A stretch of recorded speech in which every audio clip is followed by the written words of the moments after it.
Ghostly greetings and how not your boy Prue. It's Dawn here in the great state of Missouri. So I'm going to be a little quieter than usual because the house is sleeping. And I finished the Elfstones of Shannara like a week ago. Sadly, this is the first chance I've had to record it.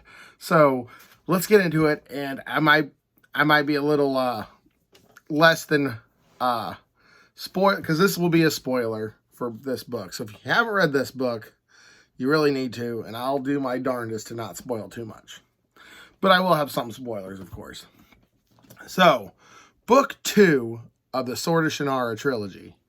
Well, that's the first part. There's like 30 fucking books in this. But the first, I got the trilogy. This does a lot less Tolkien-isms in its way. This is indeed the first book where, to me, in this series, that it kind of started its own world. Like, in book 1, it was like Fellowship of the Ring. But this one was kind of like, hey, this is what's going on in my world. Like, Tolkien's my root, but my world's branching off of it.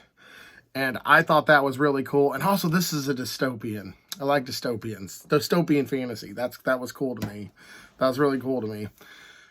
So, let's get started. Before that, spoilers. And also, I have an Instagram. A lot of people have been adding my Instagram. I've been trying to link it to my channel, but I have no idea on how to do it. It's the Sharknado 117. I'm a huge fan of Sharknado. I feel like I embody the Sharknado.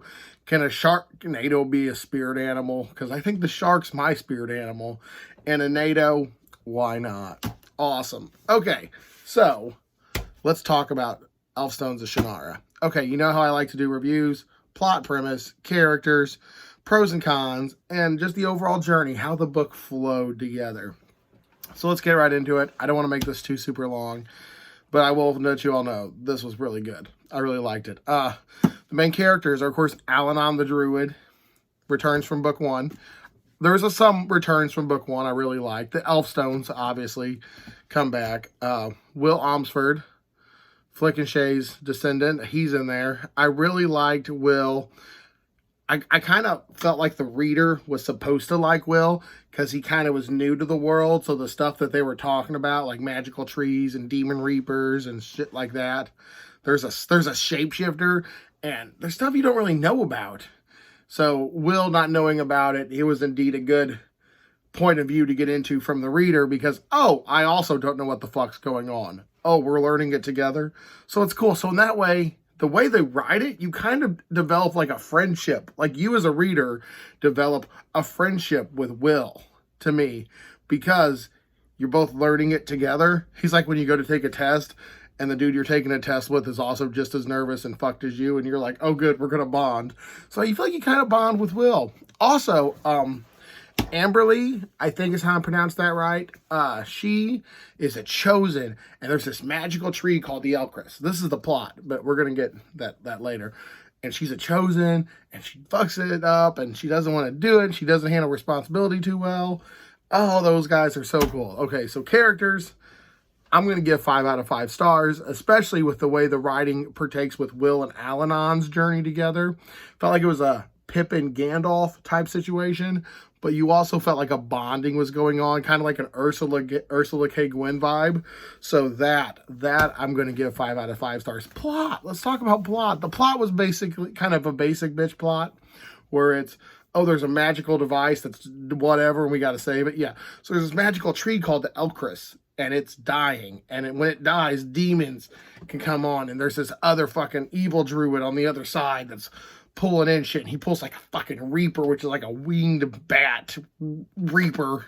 You think reaper, flying reaper, and the first thing that popped into your head, that's probably right. And then there's like a shapeshifter, and I thought, oh shit, shapeshifters, those are always good spies, because, you know, I can be like, oh, I'm your wife, I'm gonna start, you know, banging your brother, and then, you know, you're gonna get mad and kill me. Oh, I was a shapeshifter.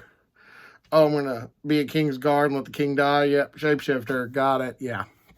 Those events don't occur with the shapeshifter. I don't want to spoil the events that do, but that's just cool. So the plot, although while they're fun, was not very like original. So I'm gonna give it a C. C on the plot. It was good. It was good. It kept you there, but it wasn't like a reason to. The setting to me was a reason. Okay, pros and cons. Pros. Terry Brooks has a very flow writing style, which for me reads very well.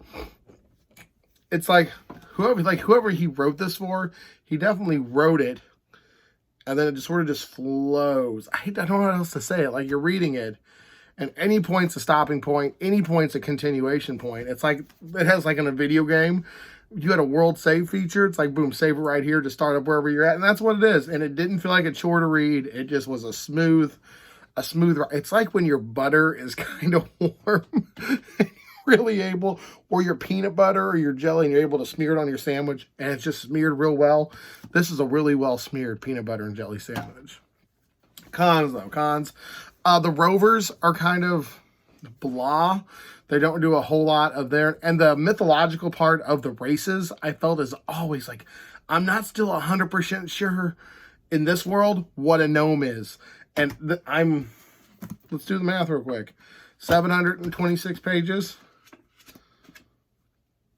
560 something pages. So we're almost 1,300 pages into the story. I still don't know what a gnome or a troll really looks like in my head. I mean, I can Google it, but all the images come from the show, which I heard is terrible. So I don't know what those look like. But for the general parts of the story, it gets you through it. This seemed really tropey fantasy. So that was going to be a fall. This is less tropey fantasy, which gives it up a point. So pros and cons are right there. Let's do it an overall. I'm going to give it overall a B because it's a solid fantasy read. Good characters, meh plot. And if you're into it, it doesn't feel like it's short, which is the best part, which is just like, you're reading. This is another Terry Brooks book I just grabbed. You read it. Your wife's like, hey, honey, make some biscuits and gravy. Cool. Stop right there. Come back. Dog's barking, whatever. Oh, so that's my review of Elfstones of Shannara. B+, above average fantasy. I gave it a lower grade than this. See, this one can stand on its own. This one cannot. This is tropey fantasy. If you love tropey fantasy, you're in. So if you hate tropey fantasy, you're just going to toss it. You'll be like, oh, I don't like tropey fantasy, boom. But if you like tropey fantasy, but you want to go out, this is the better one to go with, I think. It's been your boy Prue. Stay creepy. I guess, should I say stay creepy on non-horror related reviews? Because I've been reading a lot of non-horror lately. So I tell you what, I'm going to do my best to come up with one for fantasy and sci-fi. If you have any ideas, let me know, and I will give you an awesome shout out and a best friend high five. Okay, awesome. There we go. I don't know yet. We have no fucking idea.